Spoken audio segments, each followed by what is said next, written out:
आज है 7/2/2022 के साकार महावाक्य। कल तो अव्यक्त मूल्य सुनी थी ना, होली हंसों की परिभाषा। क्या सुना?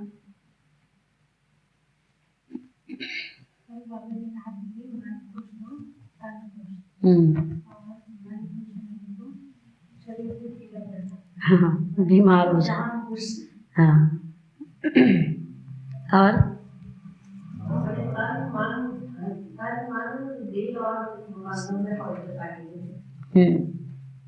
और उनका स्वच्छता और पवित्रता।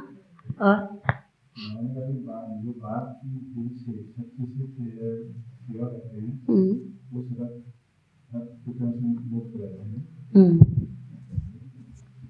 आत्मा शरीर की मंदिर है।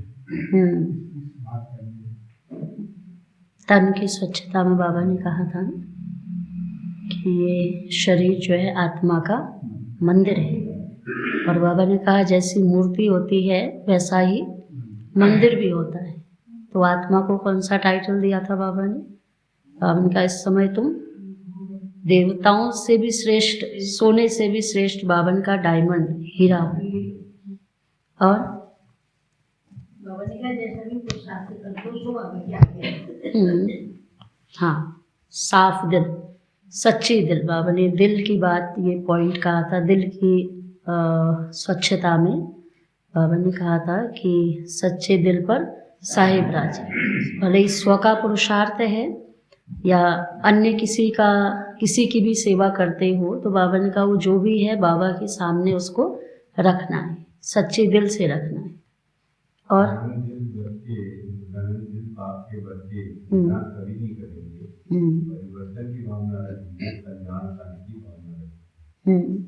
बाबा ने कहा जैसे बाबा दाता है ना, ऐसे ही बाबा ने कहा बच्चे भी दाता है।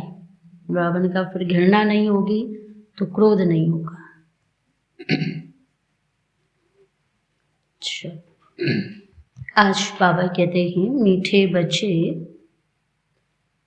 यह पढ़ाई बहुत ऊंची है।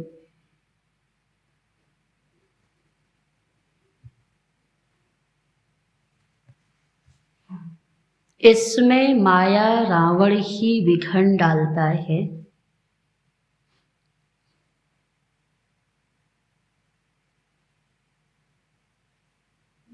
यह पढ़ाई बहुत ऊंची है, इसमें माया रावण ही विघन डालता है, उससे अपनी संभाल करो।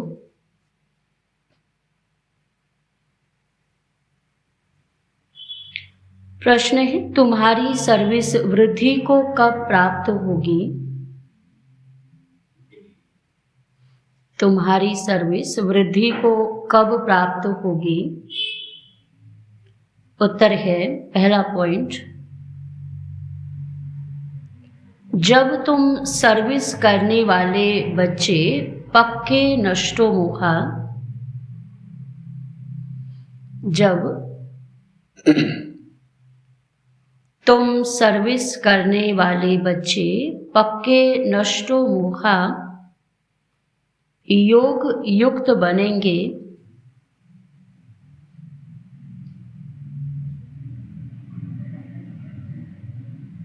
तब तुम्हारी सर्विस वृद्धि को पाएगी।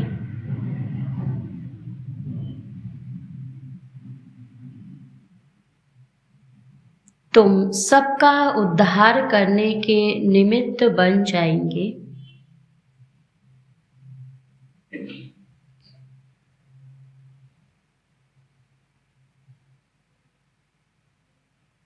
दूसरा पॉइंट, जब पूरा निश्चय बुद्धि बनेंगे,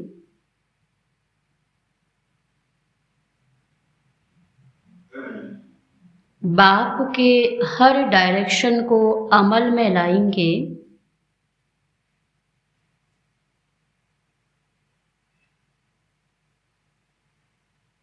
तब सर्विस में सफलता मिलेगी।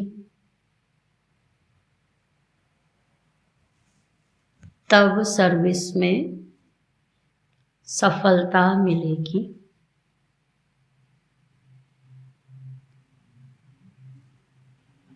गीत है आज का।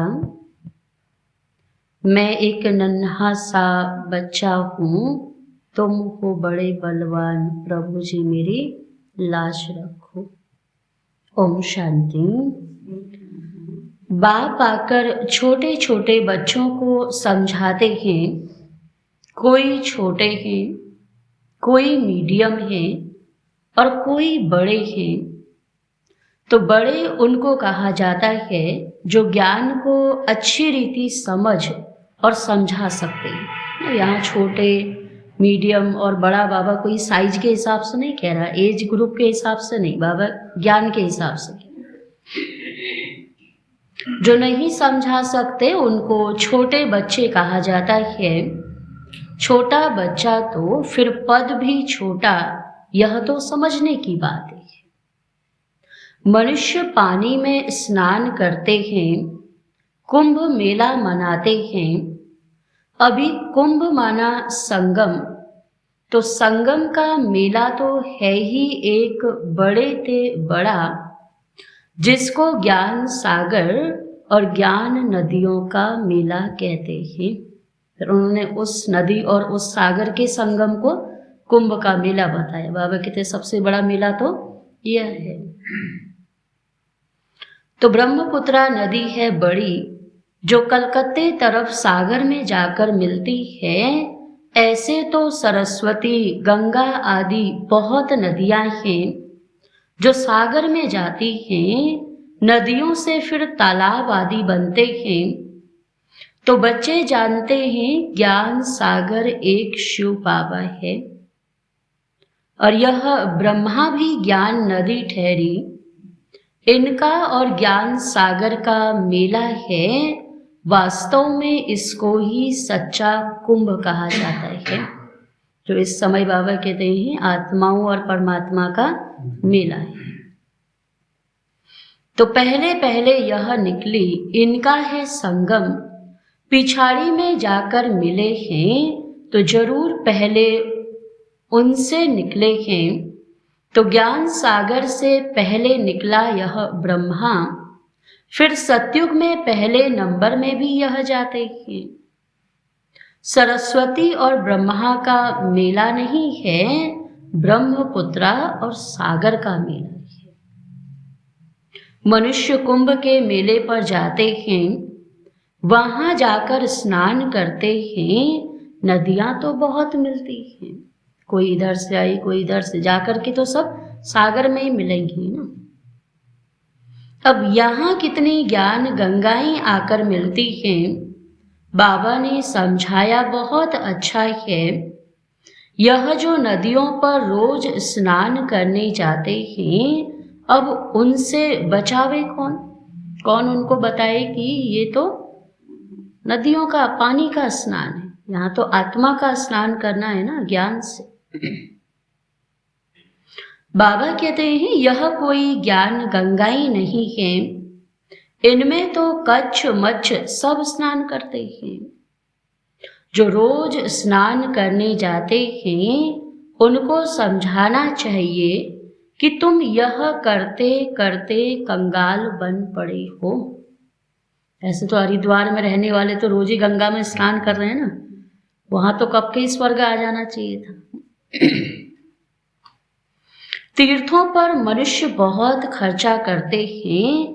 अब यहाँ खर्चे की तो बात नहीं, सेवा अर्थ भले ही खर्च है, लेकिन व्यर्थ खर्चे की बात नहीं हो रही। वहां तो फालतू का खर्चा होता है ना।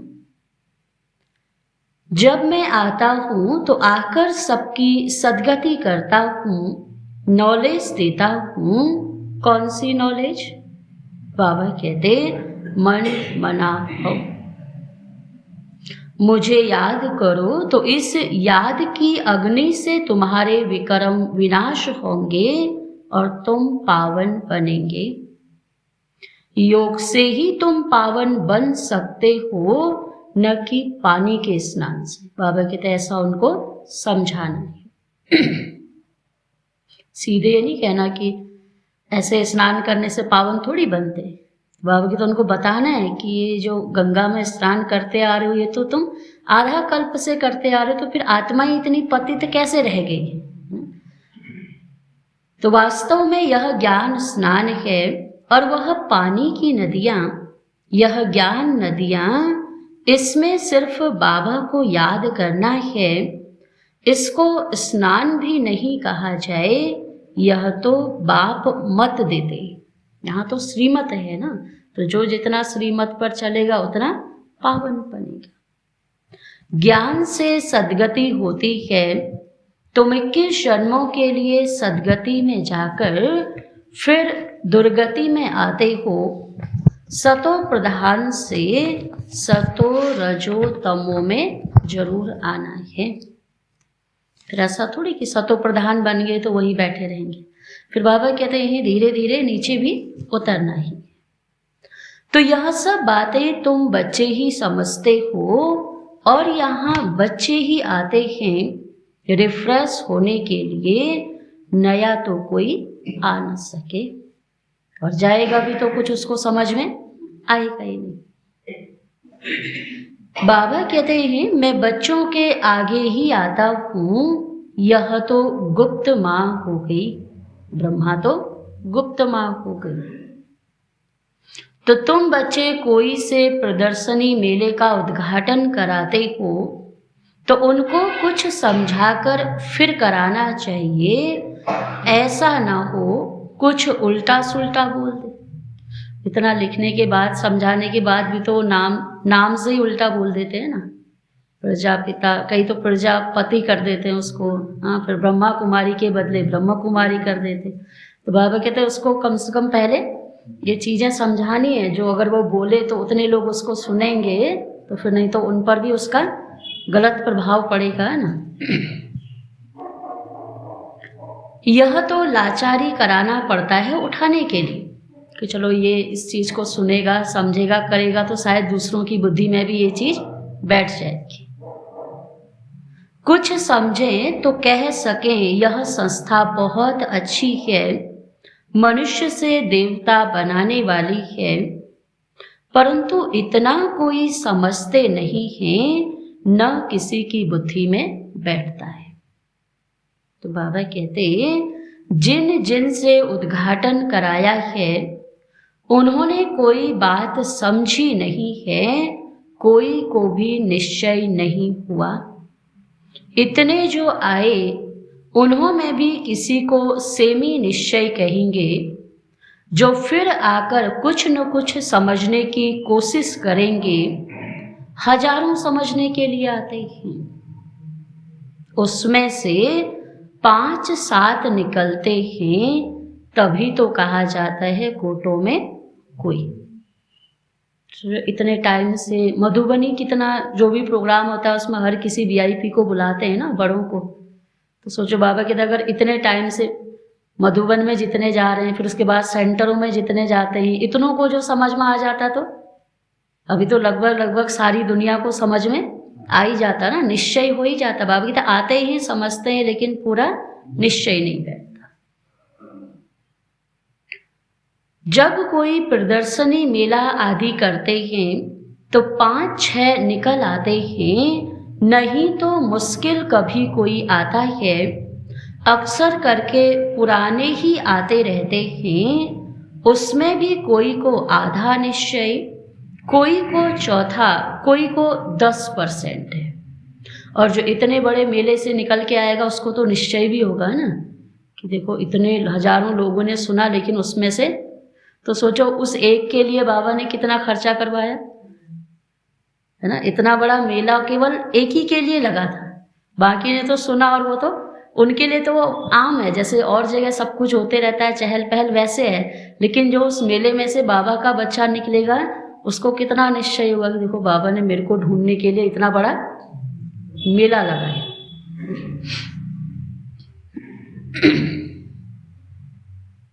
तो बाबा कहते हैं वास्तव में स्कूल में पूरे निश्चय बिगड़ तो कोई बैठ नहीं सकता।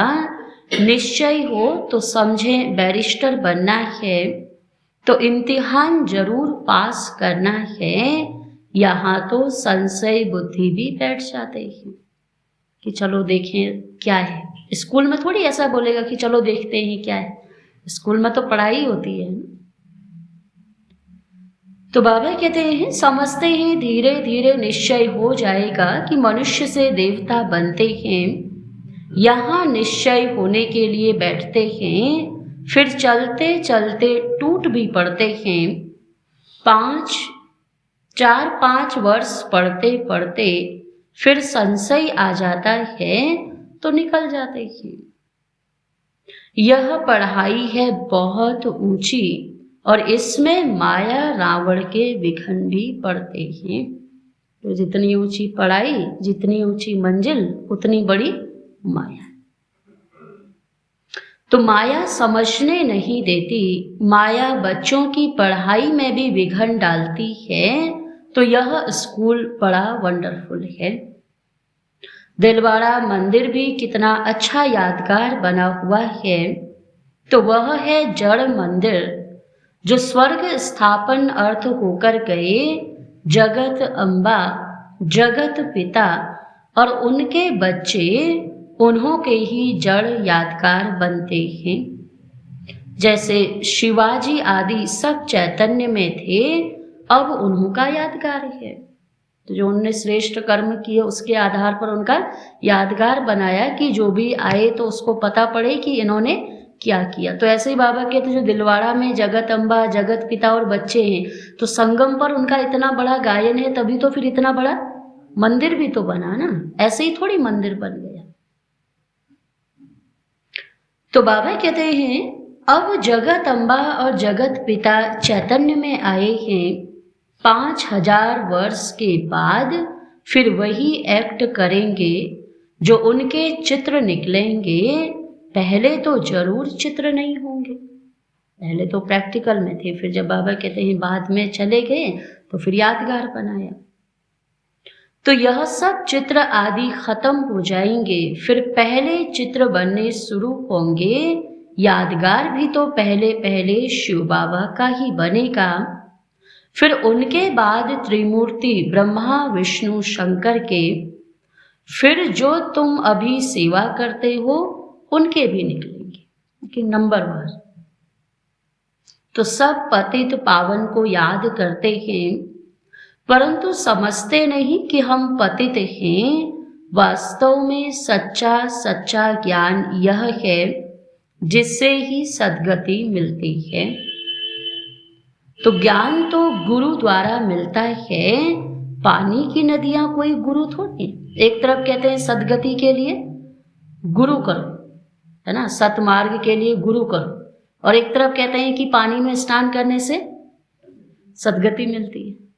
तो फिर बाबा कहते हैं चलो शिव बाबा को भी थोड़ी देर के लिए नहीं याद करो, लेकिन उन दोनों का भी क्या कनेक्शन है? क्या गुरु सद्गति दिलाएगा या पानी की नदी सद्गति दिलाएगी? चलो शिव बाबा को छोड़ो, तो उन दोनों का भी तो कंपैरिजन करो ना, कि उन दोनों में से भी अगर सद्गति दिलाएगा तो कौन दिलाएगा, गुरु दिलाएगा या नदी दिलाएगी?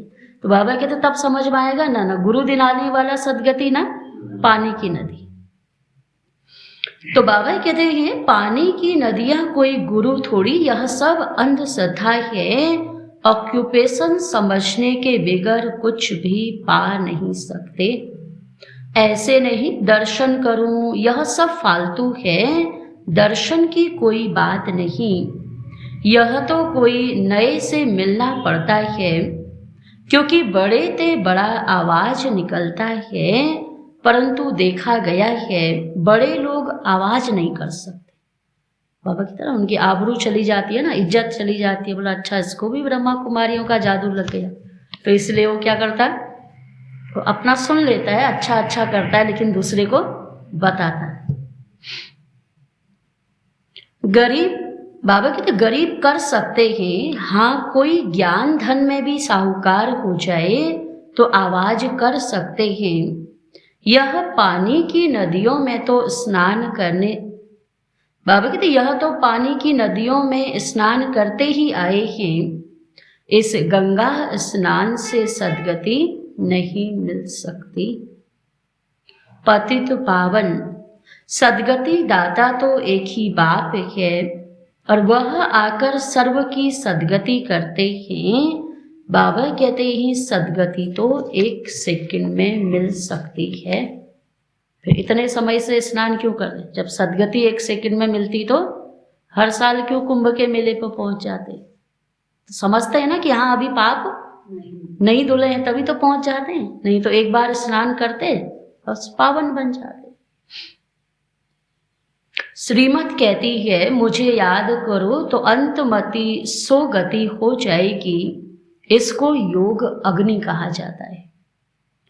बाबा कहते हैं कि आत्मा इतनी अपवित्र हो गई 63 जन्मों से, अभी अग्नि के अलावा उसको और कोई भस्म नहीं कर सकता, उन विकारों को कोई और चीज भस्म नहीं कर सकता। तो जिससे विक्रम विनाश होंगे, इसीलिए कहा जाता है, इसीलिए बाप कहते हैं मुझे याद करो तो एवर हेल्दी बनेंगे। फिर मैं हूं स्वर्ग की स्थापना करने वाला, तो इस चक्र को याद करने से तुम चक्रवर्तीय राजा बन जाएंगे। तो बाप और वर्षे को याद करो, अभी हमको वापस जाना है बाबा के पास। कल्प कल्प बाप एक ही बार आकर सद्गति करते हैं और वही सर्व के सद्गति दाता हैं। तुम किसी की सद्गति नहीं कर सकते, ना वो गुरु आदि कर सकते हैं, ना बाबा के तो कोई अन्य मनुष्य कर सकता है। सद्गति करने वाला तो बाप ही है ना। तो शिव बाबा से यह सच्ची सच्ची ज्ञान गंगाएं निकली हैं। शिव काशी विश्वनाथ गंगा, वह फिर पानी की गंगा समझ लेते, उनको समझाना चाहिए। आज बाबा बार बार किस पर कह रहा है कि सद्गति दाता पानी की गंगा है या शिव बाबा है। फिर बीच में उसमें बाबा ने कहा कि गुरु को भी ऐड कर लो, जो इतने गुरु हैं, क्या पानी की गंगा सद्गति करेगी या गुरु करेंगे या फिर सतगुरु करेगा। तो उनको समझाना चाहिए तुम योग युक्त होंगे तो सर्विस भी कर सकेंगे। नष्टो मोहा, अच्छी योगिन जो होगी वह पूरी सर्विस कर सकेगी। पिछाड़ी में तुम्हारी बहुत सर्विस होगी, साधुओं आदि का भी तो तुम्हें उद्धार करना है। कभी तो हार मानेंगे ना, इतनी जल्दी थोड़ी मानेंगे। इतने टाइम से उन्होंने अपना जो सीखा हुआ है, जो हट करके तपस्या करके बैठे हैं, तो इतनी जल्दी तो नहीं छोड़ेंगे ना। लेकिन अंत समय तो मानेंगे कि सद्गति दाता तो एक ही है। तो उन्हों को समझाना है सद्गति दाता एक ही है, और वही कहते हैं अब तुम मेरे को याद करो तो मेरे पास चले आएंगे। मुक्ति तो 1 सेकंड में मिल सकती है, और मुक्ति के बाद जीवन मुक्ति तो है ही। तो यह बड़ी समझने की बातें हैं। ऐसे नहीं सबको एक जैसी धारणा हो सकती है, नंबरवार पुरुषार्थ अनुसार धारणा होती है। पॉइंट्स बहुत अच्छी अच्छी हैं, पॉइंट्स भी धारण हो तो भी नशा चले, है ना। बाबा क्या कहता, बाबा कहते ये बात भी याद रही तो भी नशा चढ़ा रहे। बाबा बहुत सहज तरीका बताते हैं। फिर भी कोई लिखते हैं बाबा कृपा करो, बाबा शक्ति दो, तो बाबा समझ जाते हैं यह भगत बुद्धि है। आज बाबा कहते हैं जो मांगने वाला जो कहता बाबा ये दे दो वो दे दो, भले कुछ भी हो, तो माना बाबा के तो क्या है भगत बुद्धि, क्योंकि मांगने के संस्कार भक्ति के थे ना। अब चलो यहाँ वो तो नहीं मांग रहे, बोला बाबा और कुछ नहीं चाहिए, है ना, अच्छी बुद्धि दे दे, ये दे दे, माना दे दे जहाँ पर आ रहा है, माना बाबा कहते वहाँ पर बुद्धि क्या है भगत बुद्धि। बाबा कहते अभी ब्राह्मण बनने के बाद तो दे दे कहने की बात ही नहीं, वो खुद ले लो कह रहा है, तो दे दे कहने की बात ही नहीं ना, बस उसको लेने के लायक बनना है। और भगत तो ढेर हैं और सब गाते हैं पतित पावन आओ, याद तो सब करते हैं, कहते हैं ओ गॉड फादर, परंतु समझते नहीं। तो मर्सी अर्थात कृपा फिर कैसे होगी, कि किसको कहते हैं वो जानते ही नहीं, तो फिर बाबा कहते हैं कृपा कैसे होगी। वास्तव में त्रिमूर्ति है यह, ऊपर में शिव बाबा, फिर ब्रह्मा कुमारियां तो यहाँ मौजूद हैं। स्त्री पुरुष दोनों कहते हैं हम ब्रह्मा कुमार और कुमारी हैं, तो दोनों भाई बहन हो गए। तुम भी प्रजापिता ब्रह्मा की संतान थे, परंतु अभी नहीं हो, जानते नहीं। उनको बाबा कहते ऐसे बोलो कि तुम भी तो आपस में भाई बहन हो, परंतु तुम जानते नहीं। गाते तो हैं कि परम पिता परमात्मा प्रजापिता ब्रह्मा द्वारा मनुष्य सृष्टि रचते हैं, तो जरूर पहले पहले ब्राह्मण धर्म होगा। ऐसे थोड़े कि सीधे सतयुग आ जाएगा। उससे पहले बाबा कहते हैं देवताओं को यहाँ ऐसे संस्कार धारण भी तो करने के ना। तो बाबा कहते हैं तो फिर उस धर्म की स्थापना हो और अनेक धर्मों का विनाश हो जाता है। इस समय तुम ब्रह्मा कुमारियां हो, फिर बनेंगे दैवी कुमार और कुमारियां, फिर कभी विष्णु कुमार, कभी क्या जन्म लेते और बनते रहते। फिर बाबा कहते जैसे जैसे नीचे उतरेंगे, जहाँ जहाँ जन्म होगा वैसे वैसे, अब जैसे कलयुग आते आते शूद्र कुमारी हो गए ना, तो बाबा कहते ऐसे ही हर जन्म में जन्म भाई जन्म वैसा वैसा जन्म मिलता जाए। तो बाबा कहते अभी तुम हो ईश्वरीय कुमार, फिर दैवी कुमार, बाद में देखो नाम भी कैसे कैसे रखते हैं, बसरमल, बैगनमल आदि। सतयुग में ऐसे नाम नहीं होते हैं। अब तुम्हारे नाम कितने रमणीक बाबा ने भेजे।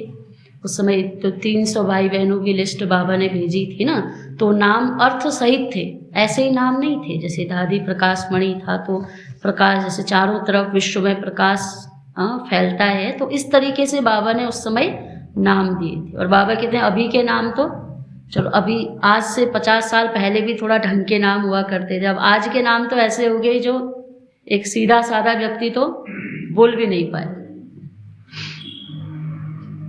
तो बाबा कहते हैं तो नाम का भी तो असर पड़ता है ना। अभी बार बार वैसा नाम लेंगे तो उसको कुछ तो स्मृति आएगी ना। तो इसलिए फिर जो है आज से जो 50 साल पहले के जो नाम थे तो ऐसे नाम थे जैसे उनको उसकी नाम की स्मृति भी रही। किसी का नाम कृष्ण रख दिया, किसी का नाम राधा रख दिया, है ना, तो उसको याद तो रहेगा ना। तो बाबा कहते हैं अभी के नाम तो कैसे हो गए। तो तुम बच्चों को अभी बाबा के डायरेक्शन पर अमल करना चाहिए। तुम्हारी सौदागरी भी बेहद की है।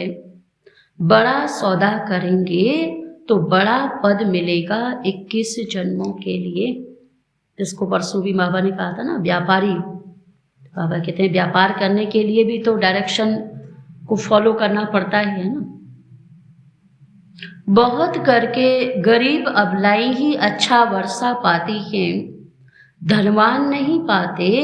धनवानों में फिर भी स्त्रियां कुछ पाती हैं। पुरुषों का तो पैसे में ममत्व रहता है, मेरा मेरा करते रहते। लौकिक बाप के वारिस तो बच्चे ही बनते हैं। यहाँ तो बाबा कहते मेल चाहे फीमेल दोनों वर्षा पा सकते।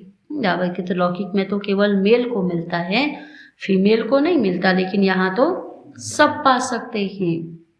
देखा जाता है माताएं जास्ती वर्षा पाती हैं, इसीलिए शक्ति नाम गाया जाता है। कन्याएं माताएं अच्छा पद पाती हैं, इसीलिए बाप को कन्हैया भी कहा जाता है। तो यह दिलवाड़ा मंदिर तुम्हारा पूरा यादगार है, तो समझाने से बड़ा नशा चढ़ना चाहिए। तीर्थों पर और ही जास्ती सर्विस हो सकती है। जैसे आज बाबा ने कहा ना स्नान करने, तो कुंभ पर जाते हैं तो बाबा की तो उनको वहाँ बताओ कि इस नदी में स्नान करने से तुम्हारा क्या भला हो सकता है, क्या सद्गति मिल सकती है। अभी तो पॉइंट्स बहुत मिली हुई हैं। सद्गति तो ज्ञान सागर से ही होगी, न कि पानी से। सद्गति दाता गीता का भगवान ही है। लास्ट में बाबा ने पॉइंट कहाँ छोड़ दिया, गीता का भगवान। तो बाबा की तो उनको समझाना है कि ये पानी की नदियाँ, इनमें स्नान करने से सद्गति नहीं होती, यहाँ तक कि देवताओं को भी याद करने से सद्गति नहीं होती। जब बाबा को याद करेंगे तो ही सद्गति होगी। तो फिर बाबा कहते हैं गीता का भगवान ही सद्गति दाता है। अच्छा, मीठे मीठे सिक्के लधे बच्चों प्रति माता पिता बाप दादा का याद प्यार और गुड मॉर्निंग। रूहानी बाप की रूहानी बच्चों को नमस्ते। हम रूहानी बच्चों की रूहानी बाप दादा को नमस्ते नमस्ते नमस्ते। धारणा के लिए मुख्य सार है। पहला पॉइंट, ज्ञान धन में साहूकार बन। ज्ञान धन में साहूकार बन, बाप का नाम बाला करने की सेवा करनी है। ज्ञान धन में साहूकार बन, बाप का नाम बाला करने की सेवा करनी है। पूरा निश्चय बुद्धि बनना है।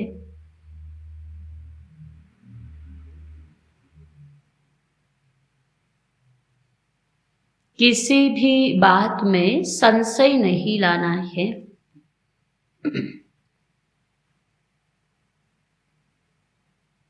किसी भी बात में संशय नहीं लाना है। दूसरा पॉइंट है, बाप से पूरा वर्षा लेने के लिए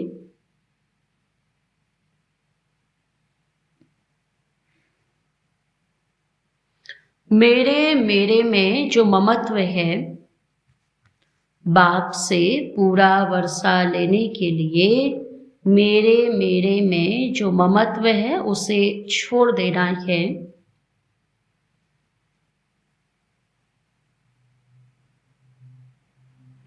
लौकिक वर्षे का नशा नहीं रखना है।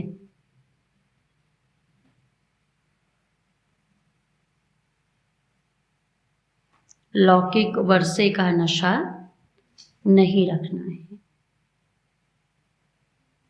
वरदान है आज का, दुआओं के रॉकेट द्वारा, दुआओं के रॉकेट द्वारा तीव्र गति से उड़ने वाले विघ्न प्रूफ भव। दुआओं के रॉकेट द्वारा तीव्र गति से उड़ने वाले विघ्न प्रूफ भव।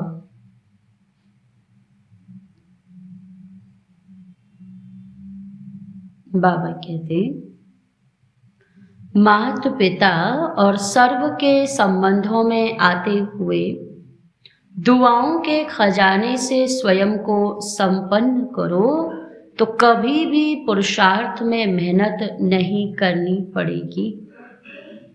जैसे साइंस में सबसे तीव्र गति रॉकेट की होती है, ऐसे संगम युग पर सबसे तीव्र गति से आगे उड़ने का यंत्र अथवा उससे भी श्रेष्ठ रॉकेट सबकी दुआएं हैं।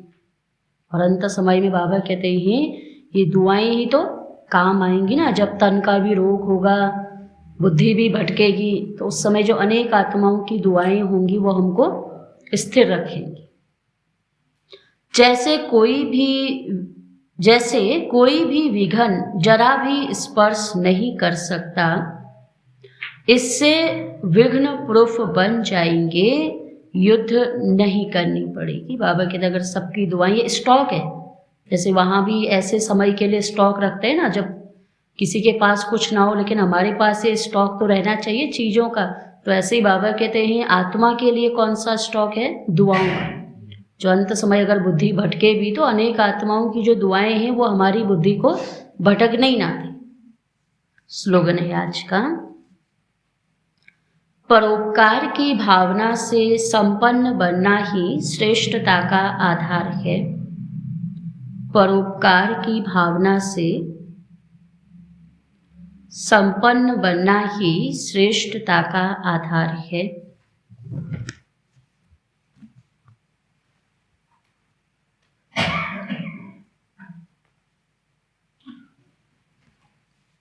अच्छा, ओम शांति।